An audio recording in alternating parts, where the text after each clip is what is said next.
Jülide Hanım, ben size kötü bir haber vermek için geldim. Eşimin işleri bir süredir kötü gidiyordu. Bankadan yüklü miktarda kredi çekmek zorunda kaldık. Ama maalesef ödemelerde sıkıntı yaşadık. Çok üzüldüm Meryem Hanım. Allah yardımcınız olsun. Amin. Ama sizinle asıl konuşmak istediğim konu bu değil. Öyle mi? Maalesef öyle. Eşim krediyi çekerken bu evde teminat olarak göstermiş.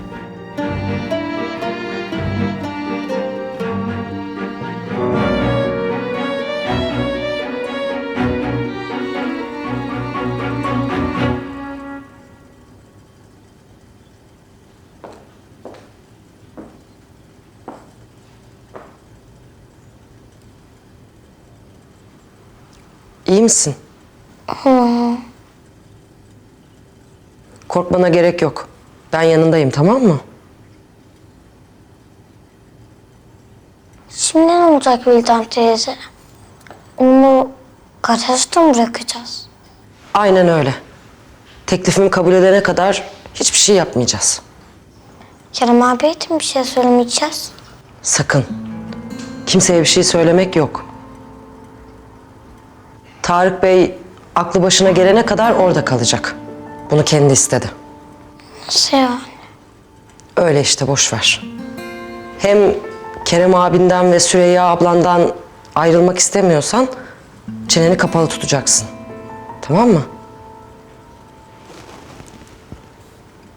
Onlardan ayrılmak istemezsin, değil mi?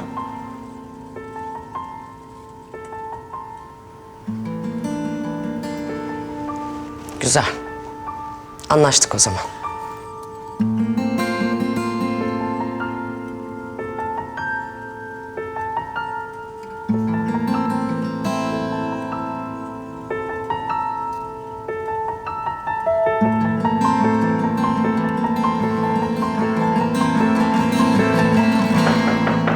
Gel.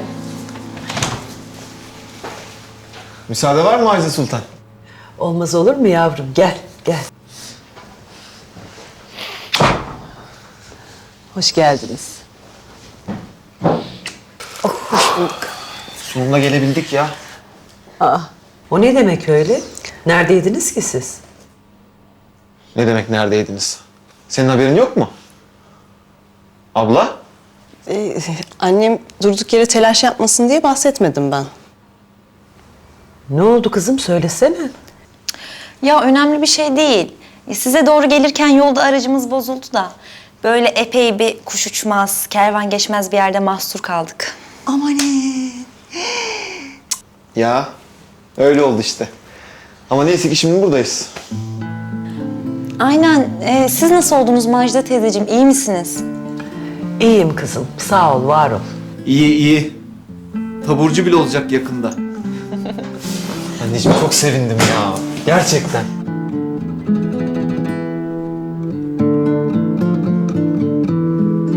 Teminat olarak evi gösterdiğimiz için bu ev artık bizim değil Jülde Hanım.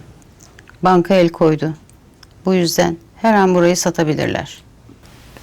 Nasıl yani? Çok mahcubum size. Ama elimden hiçbir şey gelmiyor maalesef. Keşke yapabileceğim bir şey olsaydı.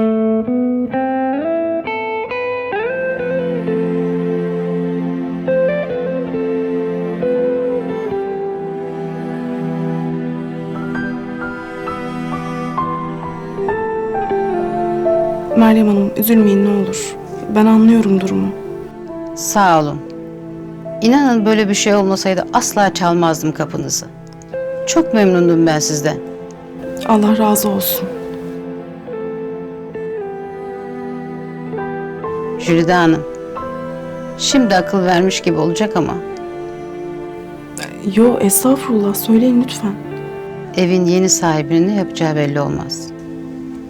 Bence bir an önce ev bakmaya başlayın siz. Zor durumda kalmayın sonra.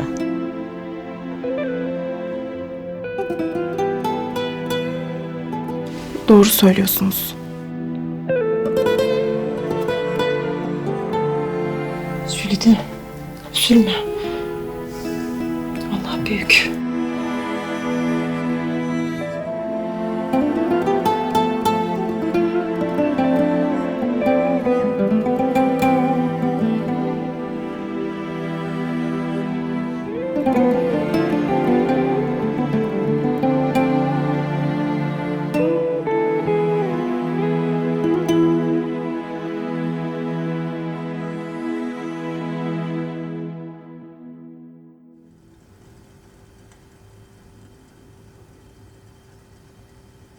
Al bakalım.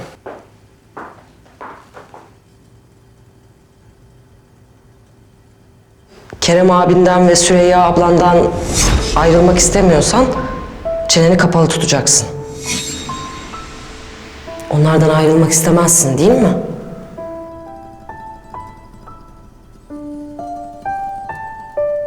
Güzel. Anlaştık o zaman.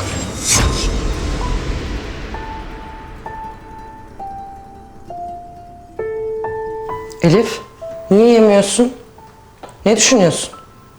Aç değilim. Anladım ben seni.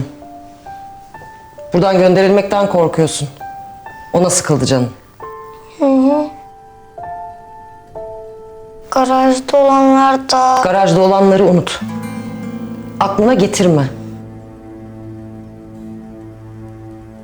Buradan gönderilme işine gelince de merak etme. Kimse bizi buradan kovamaz. Güven bana. Hadi yemeğini ye.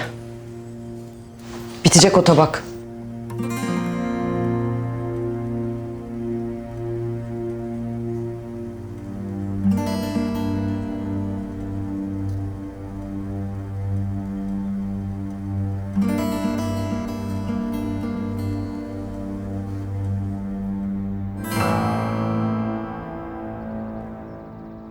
Eline sağlık Melek. Her şey çok güzel olmuş. Afiyet olsun. Tamam. Keşke ablanla küçük kız da gelebilselerdi. İşi çıkmasa kesin gelirdi. Ama çalıştığı yerde acil bir sorun çıkmış. Yoldan geri dönmek zorunda kalmışlar o yüzden. Sağlık olsun. Gelirlerse ben yine yaparım onlara. Emirhan, sen beğendin mi?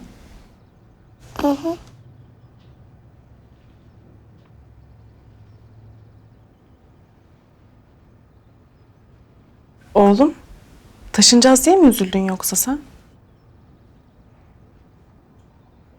Kuzum.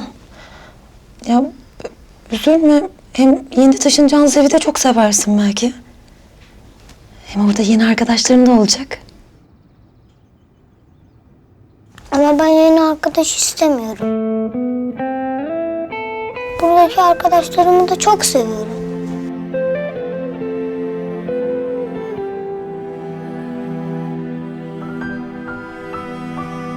Ben bıktım artık taşınmaktan.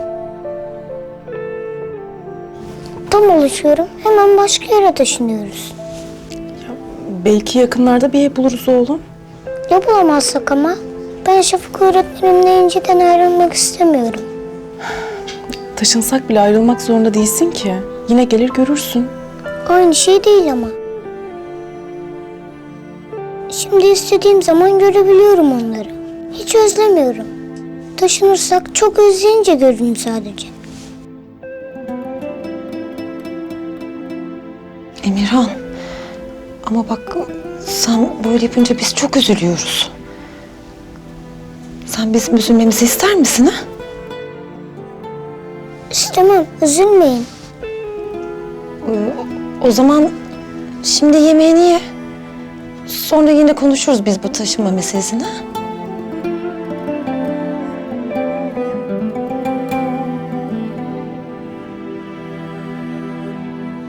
Olur.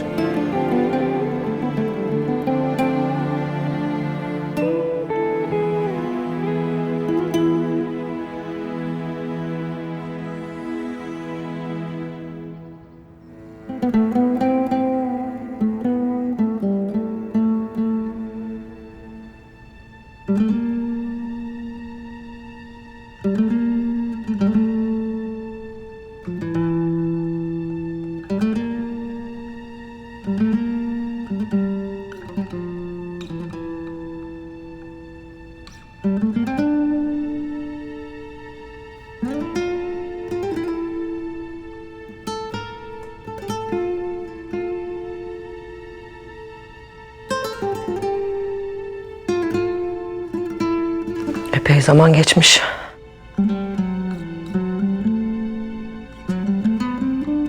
Acaba Tarık ne karar vermiştir?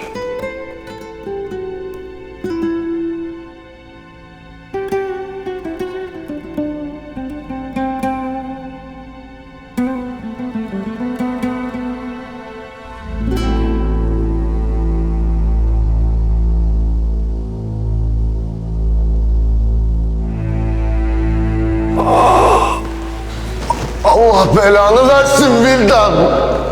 Allah belanı versin.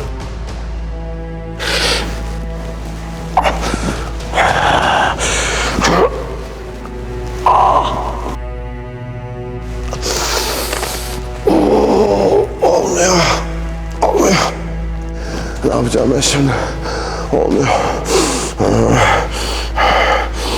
Vildan, eğer buradan ayağa kalkarsam kendi ellerimle boğazına yapışacağım. Kendi ellerimle seni öldüreceğim. Kendi ellerimle.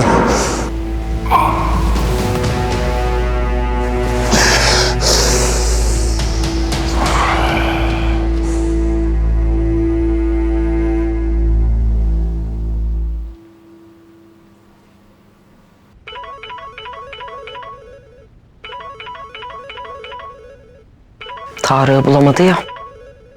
Beni arıyor.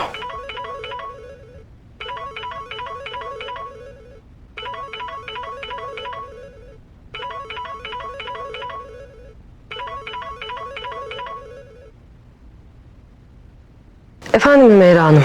Vildan, evdesin değil mi? Evdeyim.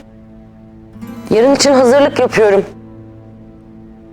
Öyle istemiştiniz ya. İyi. Bir şey mi oldu? Tarık eve geldi mi onu soracaktım. Yok, henüz gelmedi. Allah Allah, nerede bu adam? Cebinden aradınız mı? Aradık, o yüzden sana soruyorum değil mi? Neyse, geldiğinde söyle arasın beni.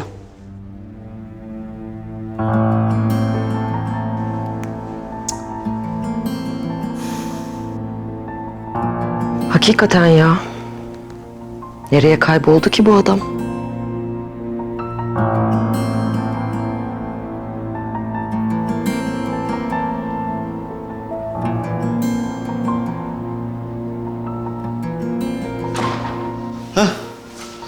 Ne yaptın abla, ulaşabildin mi enişteme? Yok, ulaşamadım.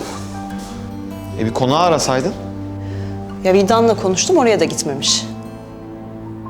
Allah Allah. Allah Allah. Nerede bu adam ya? Bir şey olmamıştır değil mi Kerem? Ya yok ablacığım, aklına kötü şeyler getirme. Yine işe dalmıştır senin bu işkolik kocan. Dur ben bir holdingi arayayım.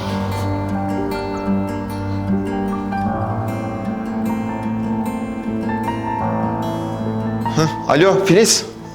Kerem ben. Tarık Bey işten kaç gibi çıktı? Ha, öyle mi? Peki tamam. Teşekkürler. Ne oldu? Ne zaman çıkmış? Filiz saatler önce çıktığını söylüyor. Saatler mi oldu? Nereye gitti ki bu adam? Ya başına bir şey gelmemiştir değil mi Kerem? Ya yok ablacığım, ne gelecek başına? Kötü şeyler düşünme. Dur bir de ben arayayım. Yok yok, ben ararım. Dur.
Ne yapıyorsun sen manyak?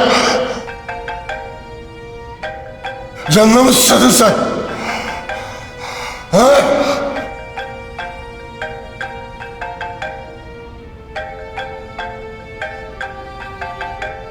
Yerinde olsam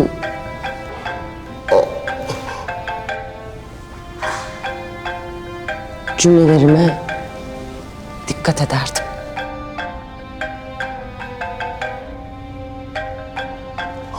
Ne yaptığını sanıyorsun sen? Ne yaptığını sanıyorsun sen? Ha? Ne yaptığını sanıyorsun? Karın telefonun diğer ucunda. Açmamı ister misin? Saçmalama! Bırak şu telefonu!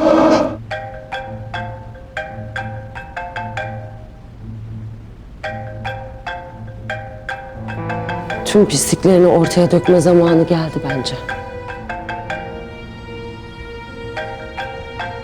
Karın nasıl biri olduğunu öğrenmeli. Olmaz! Yapamazsın! Demek inanmıyorsun yapacağıma. Gör bakalım. Yapıyor muyum, yapmıyor muyum? Sakın! Hayır! Sakın!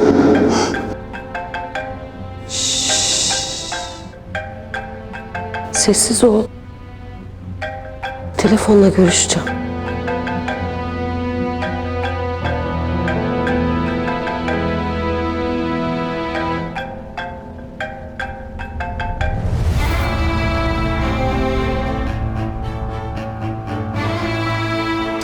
Açtı. Alo? Tarık, duyuyor musun beni? Hümeyra Hanım. Ben Vildan. Vildan? Sen niye bakıyorsun telefona? Tarık nerede? Tarık Bey geldi. Ama çok yorgundu. Uzanmak için odasına çıktı. Telefonunu salonda bırakmış. Sizin aradığınızı görünce açayım dedim ben de. Ben de başına bir şey geldi diye korktum. Niye bu kadar erkenden yattı? Hasta falan mı? Bilmiyorum. İsterseniz uyandırayım. Ya da ben sizi arattırayım uyanınca. Yok yok. Uyandırma. Yorgun herhalde. Bırakalım dinlensin. Peki Hümeyra Hanım.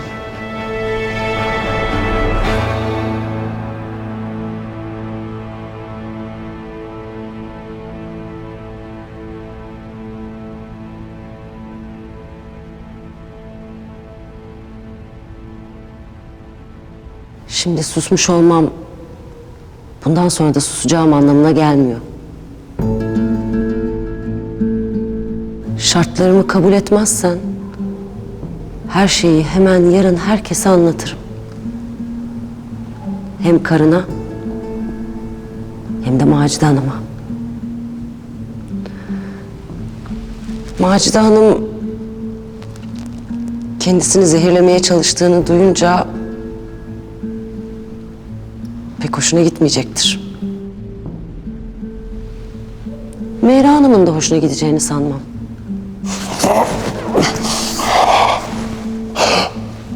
Vicdan. Vicdan. Hele bir de Macide Hanım Elif'i her yerde arayıp da bulamadığı Elif olduğunu öğrenirse evlere şenlik.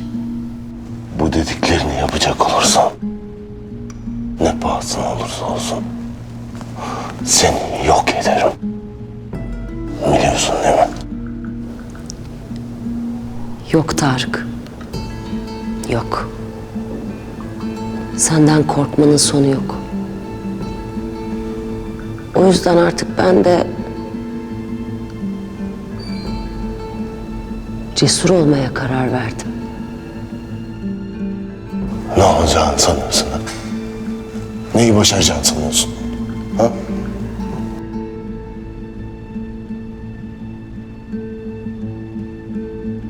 Sabah olsun. Göreceğiz.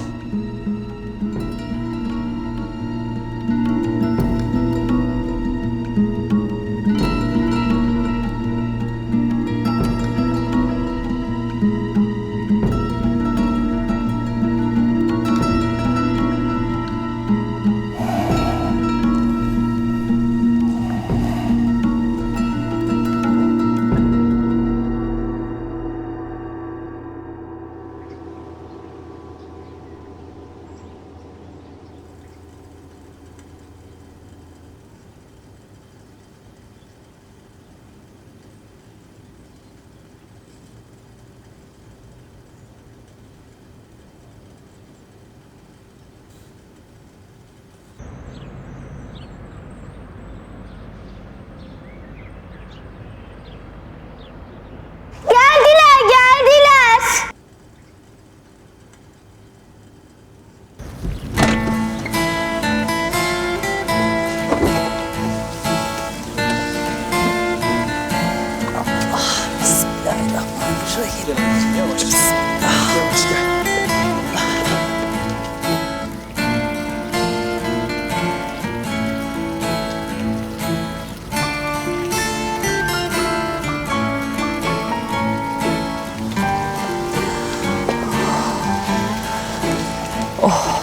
Çok şükür. Kavuştum evime. Çok şükür Allah'ıma, çok.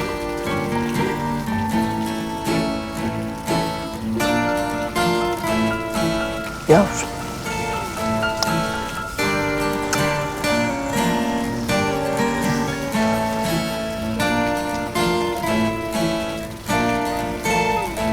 Ben açarım kapıyı.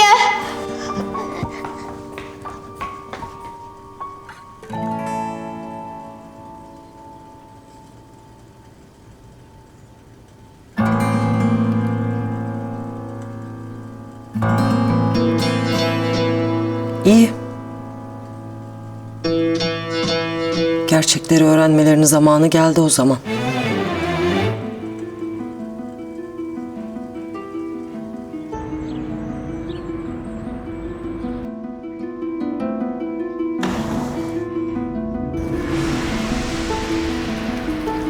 Hoş geldin Macide Macide teyze. Hoş bulduk canım. Ne haber fıstığım? İyiyim. Çok yaşa. Anneciğim, odana mı geçmek istersin, salona mı? Hiç odaya tıkılmayayım şimdi Kerem. Salona geçeyim. Meyra ablacığım ben yardım edeyim istiyorsan. Gel yavrum.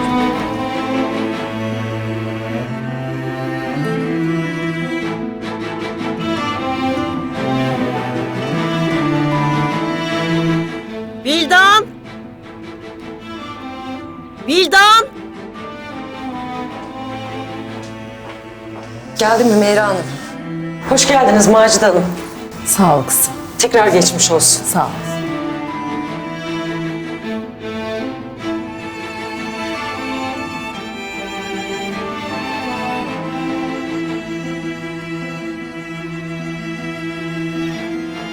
Çocuğa mı açtırıyorsun kapıyı?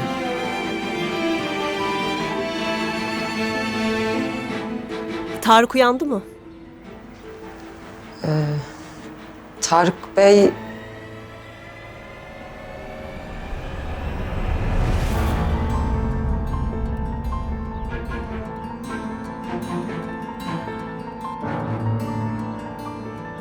Hayatım geldiniz mi?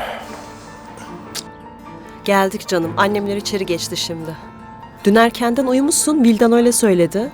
Ben de uyandırmak istemedim seni. Evet canım. Dinleniyordum biraz. Sabah arasaydınız geliyoruz diye. Zaten geliyoruz diye aramadım ben de. Niye erkenden uyudun? Yorgun musun gerçekten yoksa başka bir şey mi var? Ya ne olabilir Meyra? Yorgunluk işte. Bir de biraz ağrım var. Ne ağrısı? Şirketten çıkarken ayağımı çarptım bir yere. İncinmiş galiba. Bir röntgen falan çektirelim. Belki ciddi bir şeydir. Yok gerek yok. Birkaç güne kadar iyileşir. Hadi geçelim içeri. Üstüne çok basma, şişmesin. Merak etme. Gel.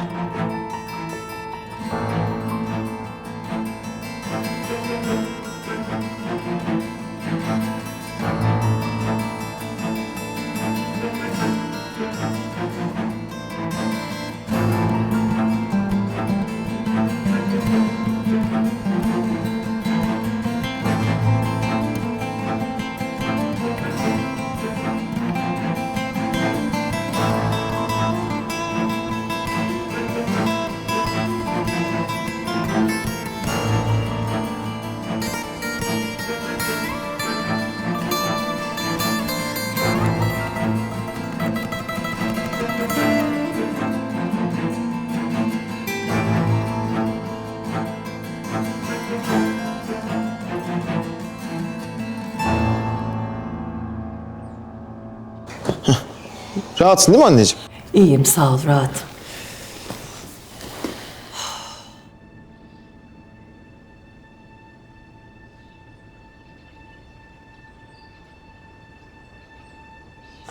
Valide Hanım hoş geldiniz. Geçmiş olsun tekrar. Teşekkür ederim sağ ol.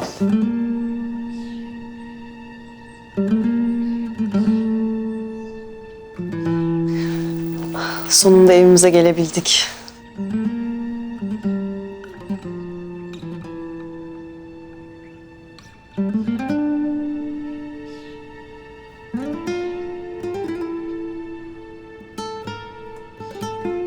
Siz de benim yüzümden perişan oldunuz. Ya olur mu öyle şey anneciğim? Aşk olsun anne ya. Nasıl laf o hakikaten? Öyle öyle. Biraz dinlenin isterseniz. Kimsenin işinden gücünden geri kalmasını istemiyorum. Valide Hanım siz iyi olun da biz işimizi gücümüzü hallederiz. Merak etmeyin.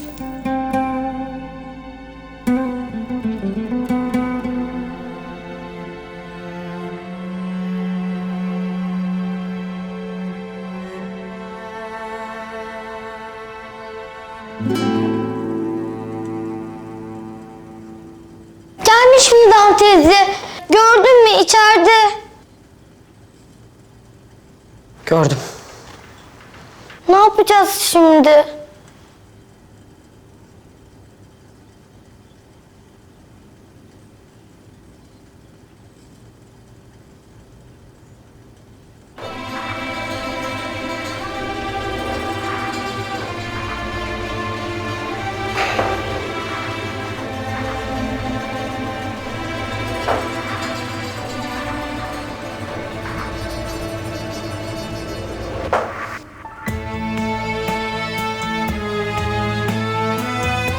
Hemen. Şimdi. Bu evi terk ediyorsun. Eğer bir daha bana karşı çıkarsan bunun bedelini çok ağır ödersin.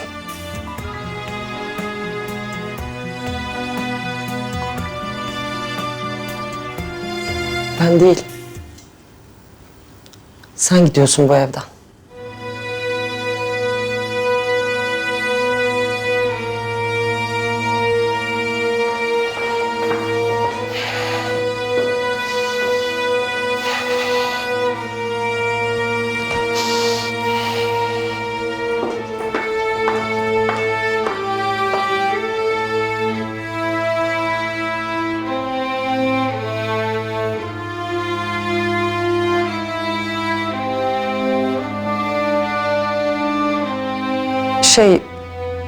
Affedersiniz.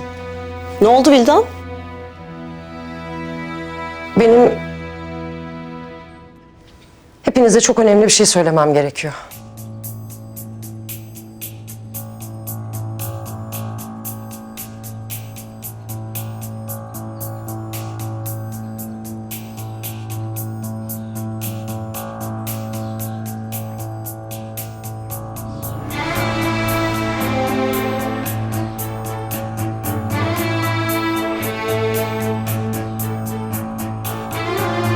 Ne oldu kızım söyle.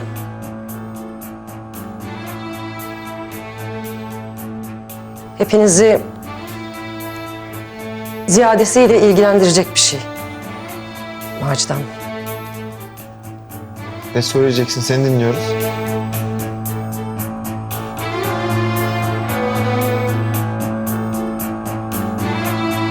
Benim size söylemek istediğim... Ay gerildim Vildan, konuşsana.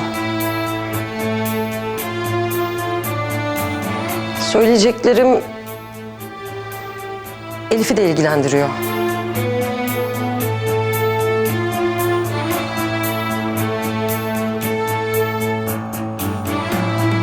Neymiş o Vildan, anlat artık.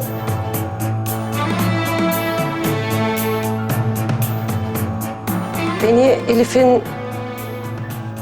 Vildan. Bunu gerçekten yapacak mısın?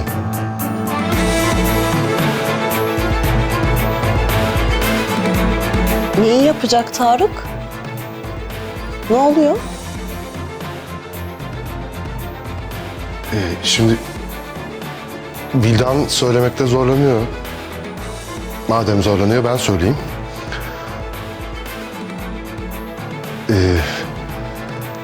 Siz hastanedeyken Vildan önce bana bu fikri açtı.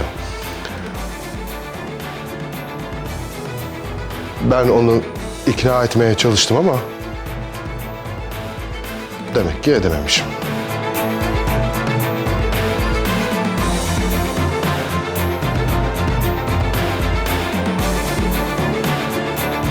Ay ne bu, bilmece mi, hiçbirimiz anlamıyoruz?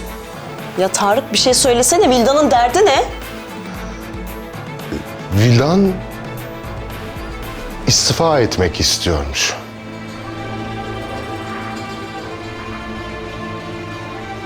Çok yorulmuş. Daha fazla verimli olamıyormuş.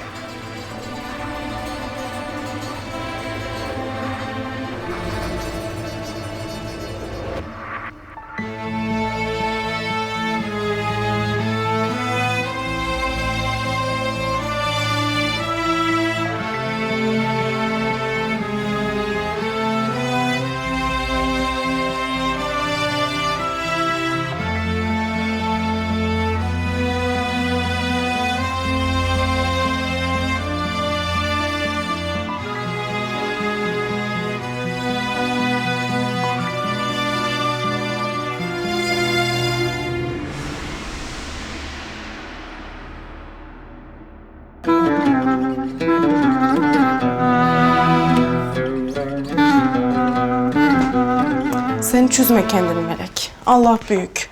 Bu ev olmaz başka ev olur. Ama elbet buluruz sığınacak bir çatı. Ya orası öyle de. Benim evimi yıktılar. Sen beni evine aldın. Şimdi de sen evsiz kalıyorsun. Niye evsiz kaldım canım? Kiralık ev mi yok sanki? Buluruz elbet bir yer. Bulur muyuz gerçekten? Buluruz Allah'ın izniyle. Üzülme artık. Hem bak senin evini yıktılar. Ama Tülay ablaları buldum. Gelir miydi hiç aklına? Gelmezdi. Her işte bir hayır vardır demek ki. Bu da bizim imtihanımız. Biz böyle düşünelim.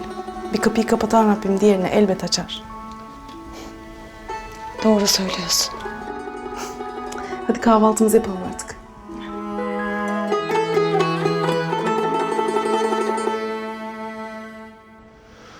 Tüm bu sebeplerden dolayı da ben şahsen villanın gitmesi taraftarı değilim.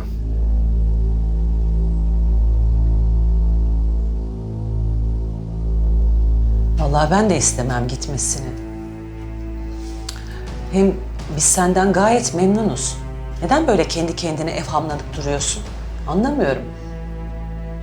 Son günlerde benimle ne kadar ilgilendiğini herkes gördü. Sağ olun Macide Hanım. Ama benim söylemek istediğim asıl şey... Ay yeter ama ya. Taksit taksit niye konuşuyorsun? Dur kızım Hümeyra.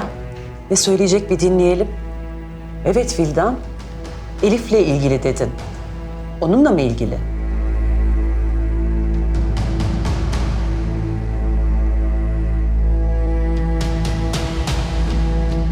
Macide Hanım, siz Elif'e çok alıştınız.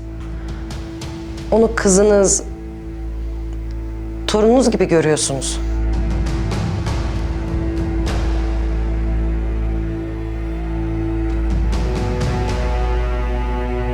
Ben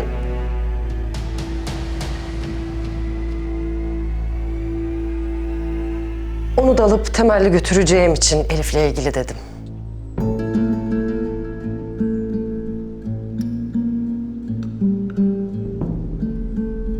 Bugünü mü buldun söyleyecek? Yani hastaneden geldik. Annem zaten hassas biliyorsun. Başka günler saatler çuvala mı girdi? Siz canınızı sıkmayın. Vildan, sen gel benimle. Halledelim şu meseleyi.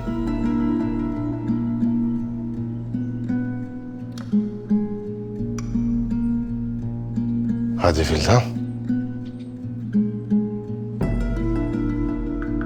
Bak valide hanım da yorgun.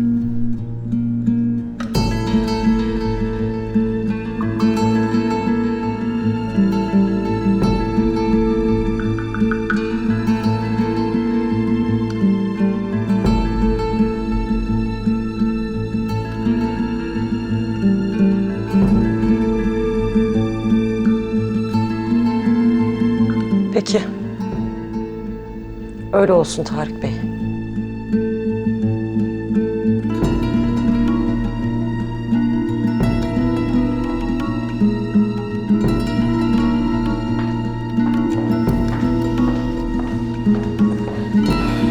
Merak etmeyin. Ben hallediyorum.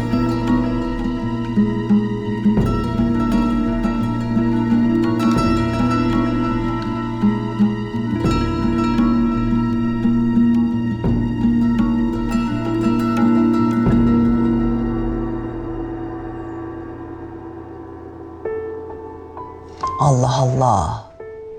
Bu kız memleketten döndükten sonra gayet iyiydi. Yine niye başladı böyle? Hiç anlamıyorum. Bir de Elif'imizi de bizden alıp götürecekmiş. Hiç olacak şey mi bu?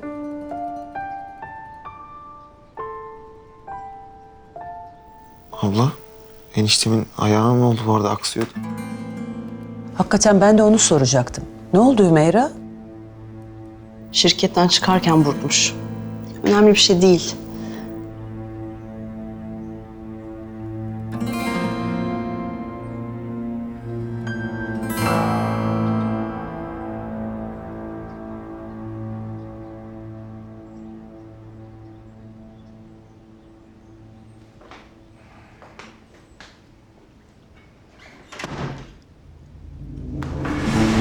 yaptığını sanıyorsun sen?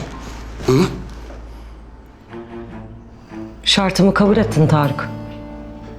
Bunu herkesin önünde söyledin.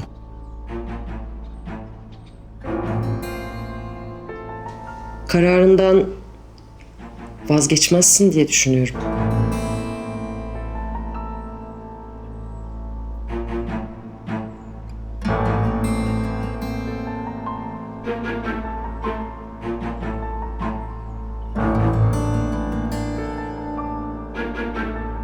Densizliğin de bu kadarı yani. Olacak şey mi ya? İnsan işten ayrılmak bile istiyor olsa ya o gün bugün mü, uygun zaman mı? Yani uygun zamanını bulur insan değil mi?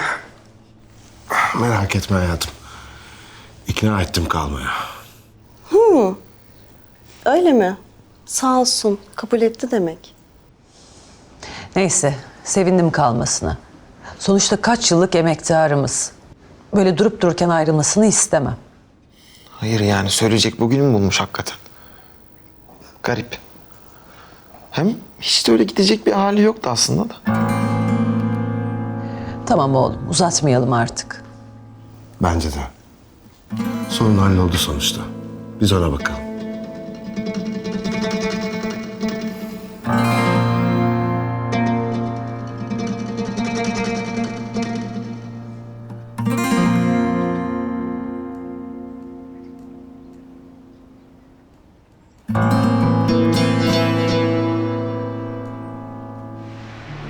Duvar arasında sıkıştım kaldım. Annesiz, sevgisiz, çaresiz yaşarım. Kara kışlar geçmez mi, bahar hiç gelmez mi? Yoruldum ağlamaktan, nedir günahım? Dört duvar arasında sıkıştım kaldım. Annesiz, sevgisiz, çaresiz yaşarım. Kara kışlar geçmez mi, bahar